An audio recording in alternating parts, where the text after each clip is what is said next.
Hey everyone, I'm Andrea Ferretti, and this is Yogaland. Hi, Jason.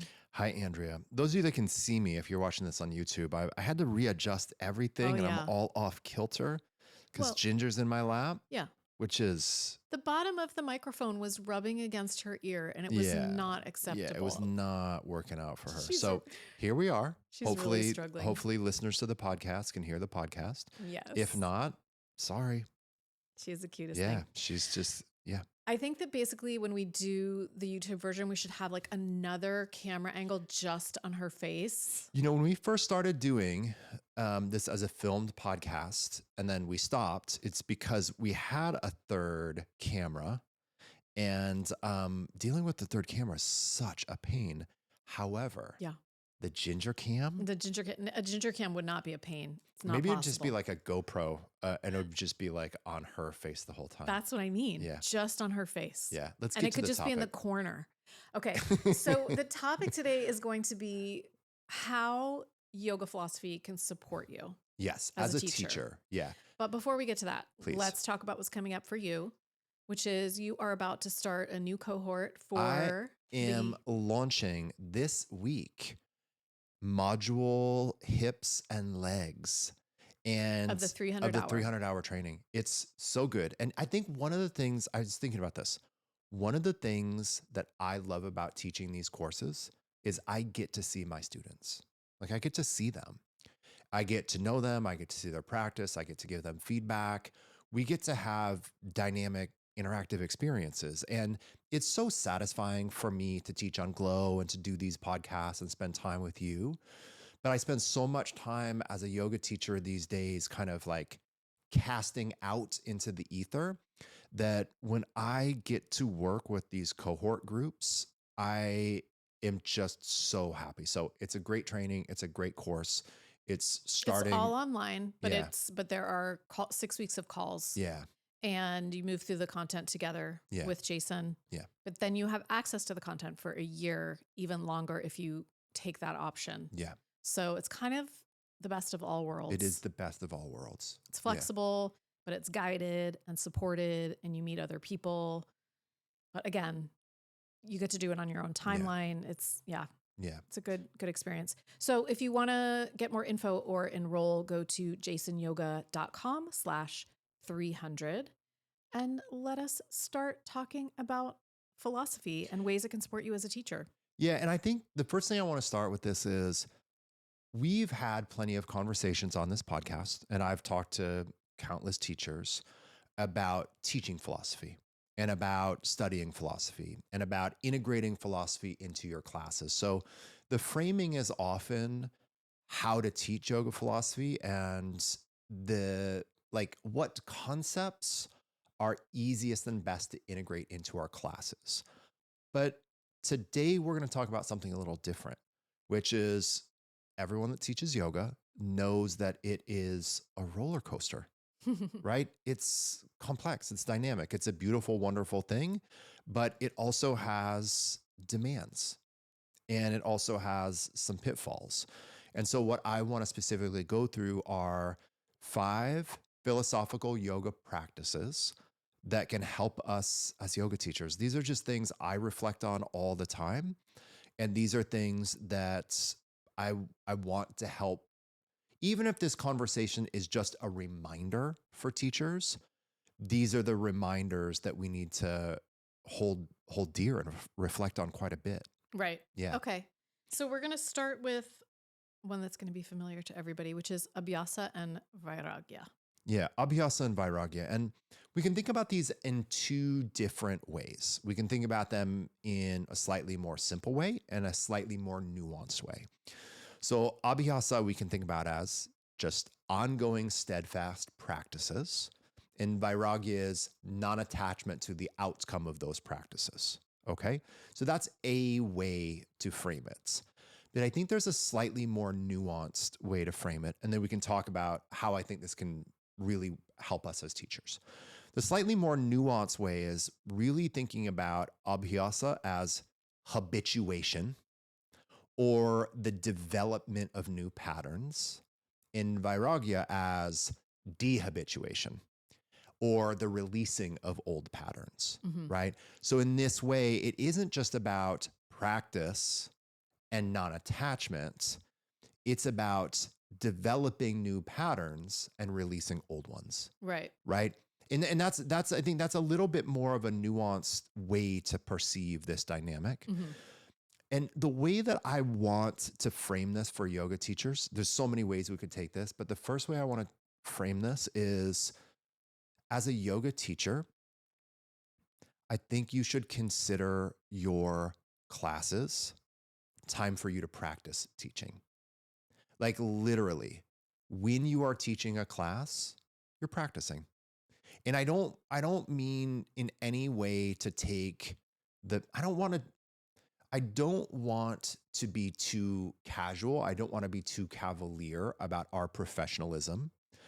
But as a yoga teacher, you should know that there are teaching skills that you can be practicing when you're teaching. I'm going to give an example. Yeah. Okay. So one of the things I've been bringing up Rodney a lot in our conversations lately, but one of the things that I really admired about Rodney as a teacher was he knew everyone's name, and he could give group cues and individual cues without missing a beat. And so I knew as a yoga teacher, especially when I was still teaching a lot of public classes, that I didn't have that skill. I had the skill of giving the group cues, and I had the skill of seeing individuals while teaching the group, but I didn't have the skill of remembering people's names or being able to go back and forth between saying, inhale, reach the arms up, exhale, forward fold, Andrea, bend the knee a little bit more, inhale, blah, blah, blah. I didn't have that skill of teaching the individual in the group class as well as I wanted to have that skill. And so I remember spending about a year where I would just regularly say to myself, okay, in this class, I'm going to focus on teaching X, Y, and Z. And for me, the teacher, I'm going to practice remembering people's names and individualizing cues. So not only did I go in with a set of focal points and a sequence that I wanted to teach, my point is I went in with something as a teacher that I was trying to get better at as a teacher, right? And so I think when you frame this, because when you frame your yoga practice as a practice, it helps minimize perfectionism. When you frame your experience of teaching as a practice, it also helps minimize perfectionism. So are you saying to treat it as a practice, or are you saying pick some skills that you want to practice for a period of time as you're teaching? I think it's the same thing. Okay. Right? So I think to realize, we talked about this in a previous conversation. As a yoga teacher, you're going to continue to evolve. You're going to continue to change. Wherever you are as a yoga teacher, you are not a fixed or an end product. You're going to change over time. And so if you just realize, hey, I'm practicing teaching, like I'm doing my best. Let me take some of the extreme pressure off myself. I think that's helpful. But I think taking another step is, I think as teachers, we can literally practice specific skills. Another skill, like I've been teaching a ton in the 200-hour training, right? Is I want people, when they are teaching foundational techniques, I want them to be able to get people into a pose, give them 3 simple action-oriented cues, and get them out of the pose, right? So like that is a specific thing that those teachers are practicing while they are actually teaching. So that's what I mean. And we can do that at every level. We can always have some skill as a teacher that we're working on while we are teaching students and helping them work on their thing, right? And then the final part of this, the non-attachment, the letting go, this I think is really straightforward in 2 ways. Number 1, as a teacher, we just can't control how a student hears what we say. And we also can't control our students' preferences.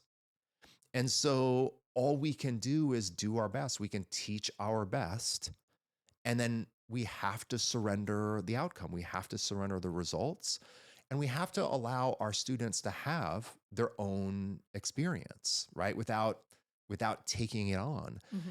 And then the second part of this is realizing that you will go through phases as a teacher where you really are changing, and where there's a part of you, whether it's a belief system, whether it's a style, there's going to be some shedding of skin that you do as a yoga teacher if you teach for long enough. For me, the biggest one was when I stopped teaching Ashtanga yoga, right? Like that was a big dehabituation. That was a big identity that I needed to let go of. Mm-hmm. But I think if we can ground this as like, oh, our teaching practice is a practice of Abhyasa and Vairagya, then that gives us a good contextualization to not struggle so much with these practices or these concepts or experiences as they come up. I think one of the things I really had to practice after I would teach would be just like letting go of that particular class and that experience in that class. That is not what I was saying completely, but I am so glad you brought it up, because that's another layer. Mm-hmm. That is another layer, because everybody, you're going to have some stinkers. Right. You're going to have some classes that either you felt really good about, but no one came, or you just felt bad about, or, just things just didn't quite feel like they were clear or articulated or well received. 100%. Yeah. Okay. And then, so next we want to talk about Svadhyaya and knowing yourself as a teacher. There are this whole conversation could be about this, right? Right. People often say, I mean, it's a bit cliche, but I think it's cliche for a good reason, that our yoga practice is like a mirror, right? Like you see yourself when you practice. I know, and I've spoken at length on this podcast about seeing my like quick to frustration and my quick to anger in myself as a student early on. Like these things I did not know how easily frustrated I was with myself. Your yoga teaching is a much clearer mirror. It's a more magnified. It's a more magnified mirror, because you see yourself in this complex light. And part of what you realize, especially when you're a newer teacher, is teaching's a lot harder than you thought it was going to be, right?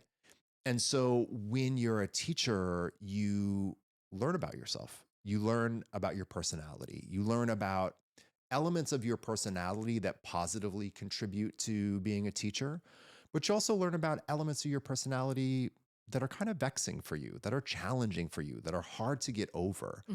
You learn about... You see your insecurities in stark relief. Yes, you see your insecurities in stark relief. Absolutely.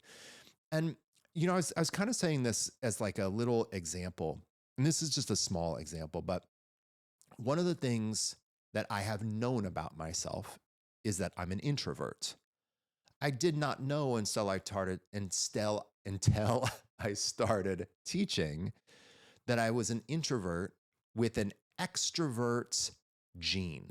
I had like this situational extroversion where when I had the role of being a yoga teacher, I was really extroverted. I could talk, I could engage, I could feel comfortable. I never knew those things about myself. But an additional layer to this is I would still feel uncomfortable socializing before the class, right? So I was like an introvert before class, but an extrovert during class. And what I started to realize is, okay, I am an extrovert after class as well as during class. So what this is all getting to me is I learned within myself that I'm not going to come more than 2 seconds early to class. I'm not going to be social before class. I'm going to show up the moment that class starts. And if I'm there early, I'm going to hide somewhere. Mm-hmm. But then I'm going to teach class, and then I'm going to be social afterwards. Mm-hmm. Then I'm going to be more personable afterwards. Then I'm going to be there for questions afterwards, right? And so this is a small example of, as a yoga teacher, you're going to learn not just about yourself, but about the best ways that you can do your job. Right. Right. And to me, and this is something I like really try to lean into in any training environment, is I am showing you the way that I do what I do best, but I'm not going to presume that it's the way you do something best. Mm-hmm. Right. So I want you to see how I teach, but I want you to experiment with different ways that might suit you better. Because the the my goal for myself is to be the best teacher that I can be with my personality. But you have a different personality, so I want to figure out the best way for you to do what you can do best with your personality. Yeah. Yeah. Yeah. And it sounds like it's a work in progress. Like you can get to know yourself at different phases and your needs might change. Absolutely. Yeah. And again, when we see ourselves, and you said this earlier, right? When we see ourselves and our insecurities in stark relief, or whatever it is, good. Like those things were there. Yeah. Right? Those things were there. So the things you learn about yourself as a yoga teacher were already there. And so that the experience of teaching has brought them out, has just shed light on Right. them. And so instead of saying to yourself, oh, woe is me, I'm insecure, or I'm vain, or I'm, whatever challenge we may experience about ourselves, we can say, oh, well, thank God I get to see this, because there's something deeper going on, because as a yoga teacher, I am still a student of yoga. And the essence of being a student of yoga is to continue to ask questions like, who am I? Mm-hmm. Right? And so when we see ourselves again as, oh, I'm a teacher, but really I'm a student, I'm studying myself, then we're going to have much more empathy or self-compassion when when when we see some of the things that we might, an initial perusal, not feel flattered by. You mean like if you see parts of yourself that you're just like, ugh, Yeah. then you have more compassion. Yeah. Okay. For sure. Okay. All right. That's a very I Love Lucy sound that I made. By the way, you never watched Lucy, so. I watched a little bit I Love Lucy when I was a kid, but only when I was sick. Oh, yeah. It was kind of like The Price is Right, I Love Lucy, Saltines, and Gatorade. Yeah. Yeah. So good. Okay. So the next thing we want to talk about is Dharma and aligning with your teaching, aligning your teaching with your purpose. There's no more important concept as Dharma as it relates to being a yoga teacher, right? And this is the essence of the Bhagavad Gita. This is essence of other yoga texts. Dharma means several different things, but essentially Dharma means that which supports. And so again, like this conversation could be long, but let me jump to a couple of things. Number one, your job as a yoga teacher is not to be a yoga practitioner. It's to be a yoga teacher. So I want to land on this more clearly than I think I just said it. The job of a yoga teacher is to teach other people yoga. That's the essence of our Dharma. And the reason, like, this is like so obvious, right? But what is the main struggle that most new teachers deal with? Most new teachers deal with insecurity, or most new teachers deal with a feeling of imposter syndrome, because they don't feel like their practice is good enough, or their practice is skillful enough, or their practice is beautiful enough, or their practice is technical enough. So my point on this is, as a teacher at any level, your job isn't really about your downward facing dog. Your job is about your ability to teach someone else downward facing dog. Mm-hmm. Your job isn't to be beautiful and amazing and inspirational in front of the camera. Your job is to help other people see and understand themselves better, right? And again, when we start to realize this, one of the first things, and the question that we have to ask ourselves time and time again, even before we do a training, is, do I want to be a teacher? Like, your job isn't just to be a yoga asana practitioner or a pranayama practitioner or a student of lore. Your job is to stand in front of others, witness them, help them, and see them. Mm-hmm. And so continuing to remind ourselves this is so key, because there's so many of our insecurities and anxieties that are going to make us feel as teachers like we're not enough. But how am I not enough because my heels don't touch the ground in downward facing dog? Literally, what could that possibly have to do with teaching you? You have different feet than I have. Yeah. And I think we forget that when we take a yoga class, we might see a teacher demonstrate a pose or two, and maybe it penetrates our consciousness, but people are not there to watch their teacher do yoga. They're there to be in their own body and their own experience.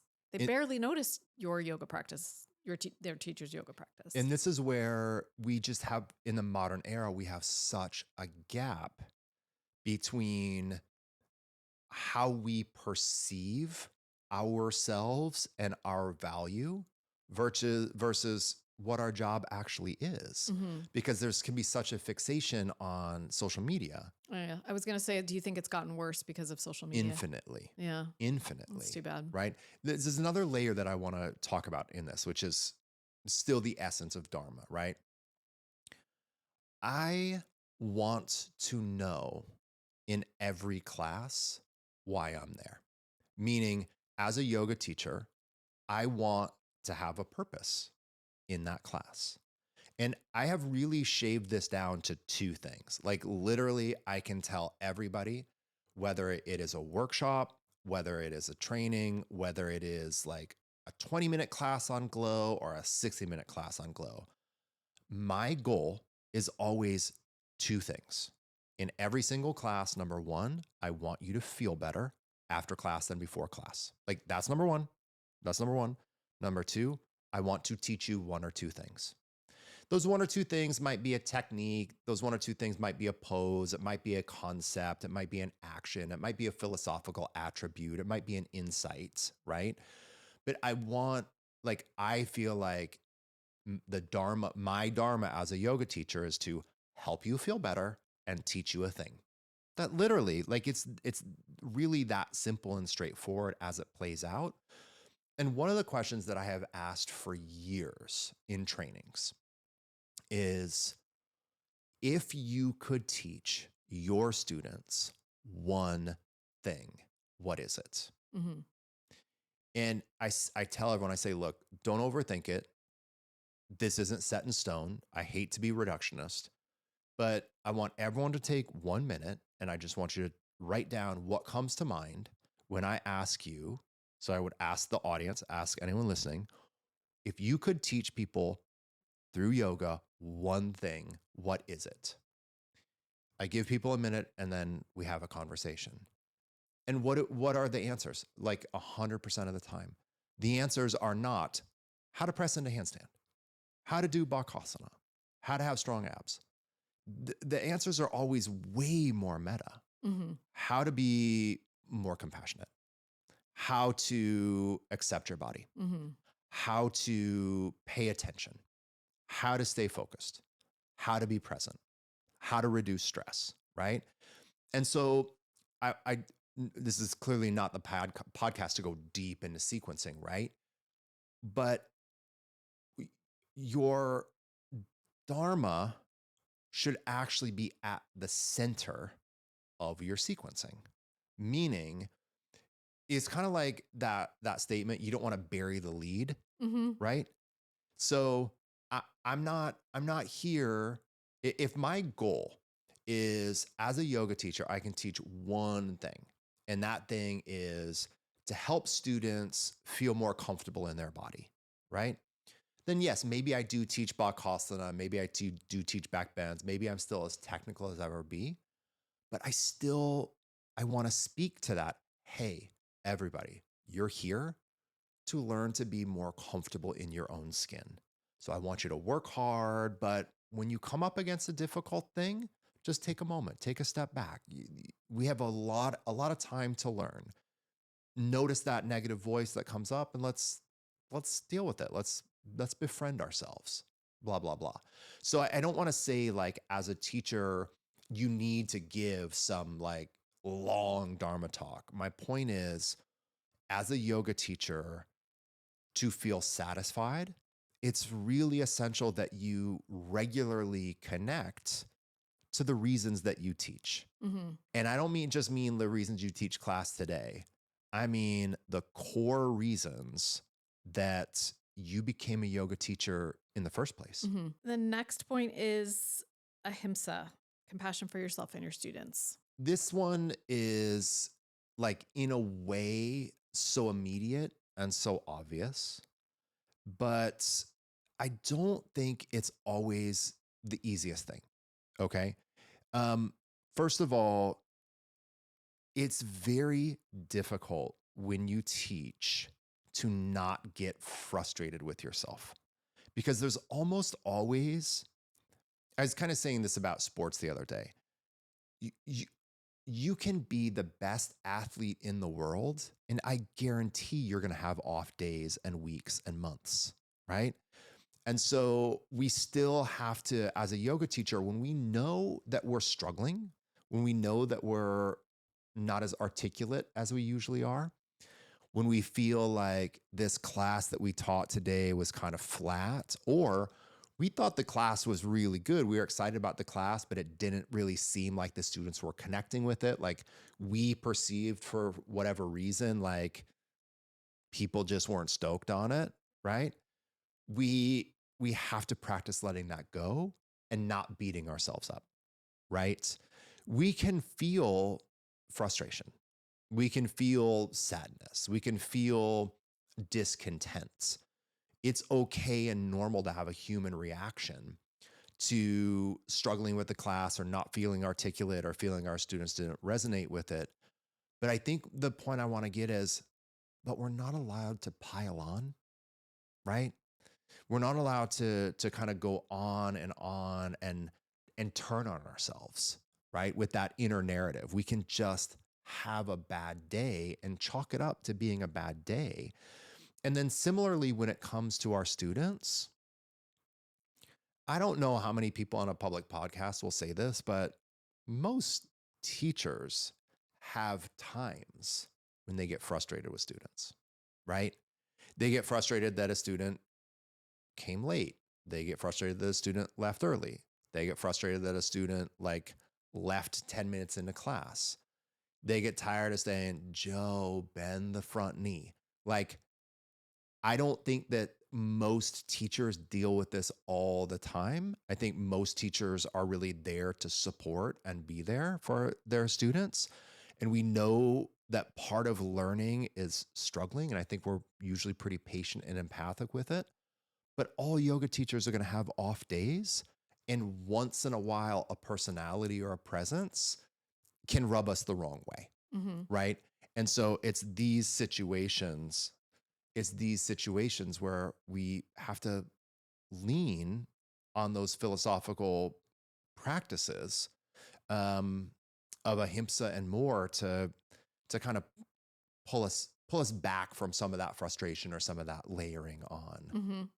I think I think people don't often associate ahimsa with toward the self. You know, whenever it's talked about, it's always talked about with others. So I like that. I like that shift in, because we so often, we know we have a negative self-talk. We know we have an inner critic, but when you really frame it in terms of like violence toward yourself, it's a little bit more, there's a little more urgency in shifting that a little bit. So yeah. This relates, Ahimsa is clearly an overt principle coming from the Yoga Sutra attributed to Patanjali. But it relates to one of how I interpret some core teachings within Bhagavad Gita. Okay. In Bhagavad Gita, there's a moment where Krishna's talking to Arjuna about a yogi. And he says that a yogi is steady-minded in the presence of pain and suffering. A yogi is steady-minded in the presence of heat and cold, right? And he kind of goes on and on. He doesn't say that a yogi doesn't feel pain or pleasure. He doesn't say a yogi doesn't experience pain or pleasure. He doesn't say a yogi doesn't experience hot or cold. He says a yogi experiences those things, but is steady-minded in their presence. And I feel like a lot of times, whether it's the modern era, whether it's the yoga community or what have you, I feel like I want to make it clear, we shouldn't be in denial of the range of our humanness. We are going to have, and maybe violence is extreme, right? But we're going to have negative reactions towards ourselves. We're going to have negative reactions towards others. Sometimes people are going to irritate us and rub us the wrong way. That's the same to me as experiencing pleasure or pain, hot or cold. We're going to have the feelings. The question is, can we not pile on? Can we see it? Can we be steady-minded? Can we know, like, oh, I'm being irritated by this. I'm being irritated by myself. Or I'm being irritated by Sally over there who keeps, whatever. I'm still allowed to experience that difficulty or that discontent, but my job is to maintain an even keel. My job is to move through it. My job is to experience it without holding on to it.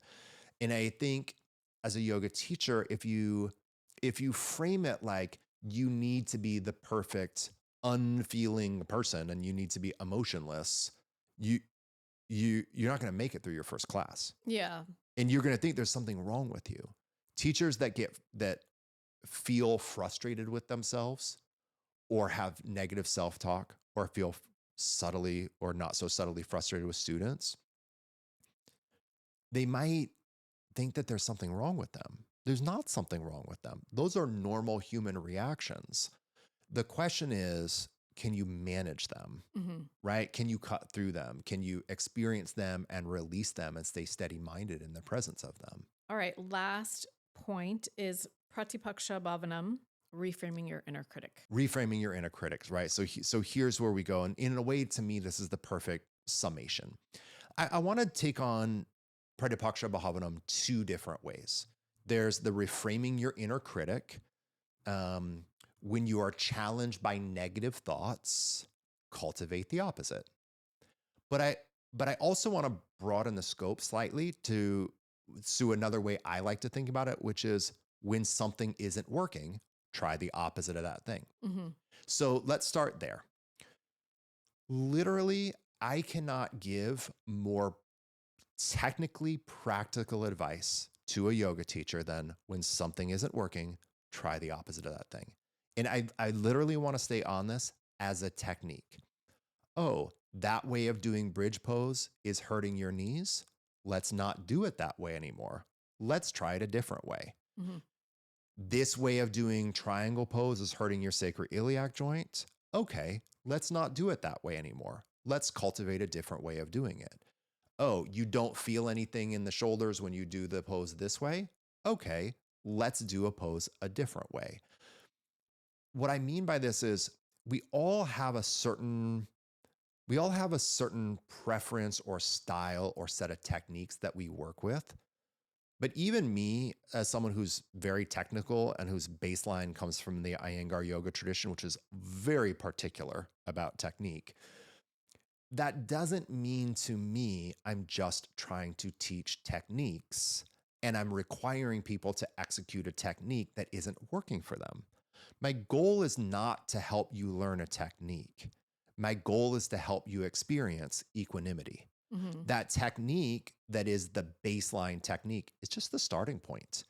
And if that technique isn't working, even if I am convinced that, God bestowed upon us that technique because it's perfect, I'm still going to say, in this moment, hugging those knees together and keeping them parallel in your bridge pose is not working because it's hurting the inside of your knee.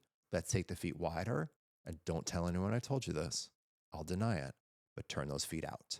Mm-hmm. So as a technical willingness as a yoga teacher to have your baseline techniques, but then change them, right? I think another way that we can kind of lay this out is broader and even more meta. There are some classes that just over the long run, some styles over the long run, some studios over the long run, that as a yoga teacher, they're not working for you. Mm-hmm. It's time to move on. I brought up moving on from Ashtanga.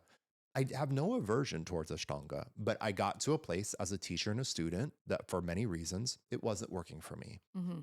I had to move on. I had to cultivate the opposite. It was scary and it was difficult.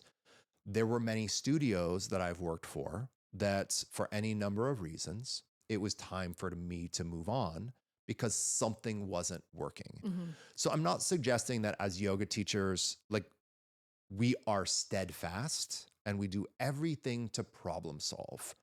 But as a yoga teacher, there's just going to be some changes in your life that you need to make because something isn't working out, Mm-hmm. right? You don't have enough community. You want more community. Seek that out, make that change. You have to be able to find that, right? And then that last little kind of way of thinking about Pratipaksha Bhavanam is the more when hindered by negative thoughts, Mm-hmm. cultivate the opposite. Mm-hmm. And that's, I just have to say, as a yoga teacher, you just have to do so often because it's so hard as a yoga teacher to not take things personally, right? Someone leaves class, you're going to think they hate you. Mm-hmm. They probably left class because they had a headache. No, they had diarrhea. That's what my friend Miranda told me to think every time it happened to me. Did she really say that? Oh, yeah. Oh, Yeah. she just had diarrhea. Yeah. Yeah. Then you just feel bad for the person. Yeah. Not Or they had to pick yourself. up their kid. Yeah. Or maybe, and it's unlikely, they hated your yoga class. That's okay. I know. It's okay. Right? Have Like you ever hated a class in your life? Yes. Yes. And did that make that person a horrible person? No. Yes. Oh, sorry. No.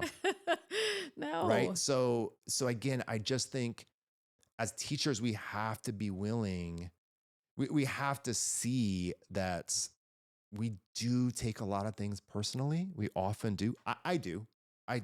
You're in a very vulnerable position. Yes. Being in front of a group of people offering your teaching and your knowledge. And it's so normal to go to worst case scenario, Mm-hmm. right? Like, oh my gosh, Joe hasn't missed one of my classes in 6 years. And last week I changed the sequence a little bit. And this week Joe's not here.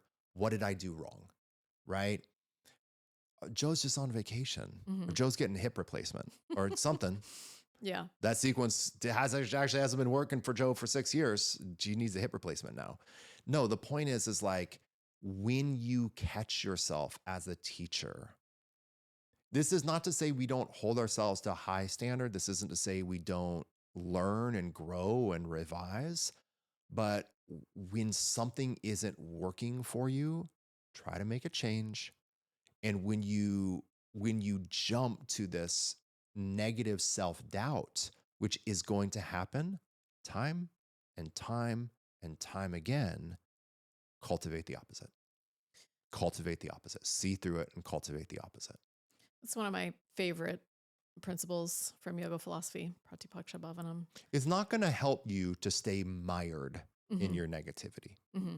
And this, again, final thing, this isn't to say bypass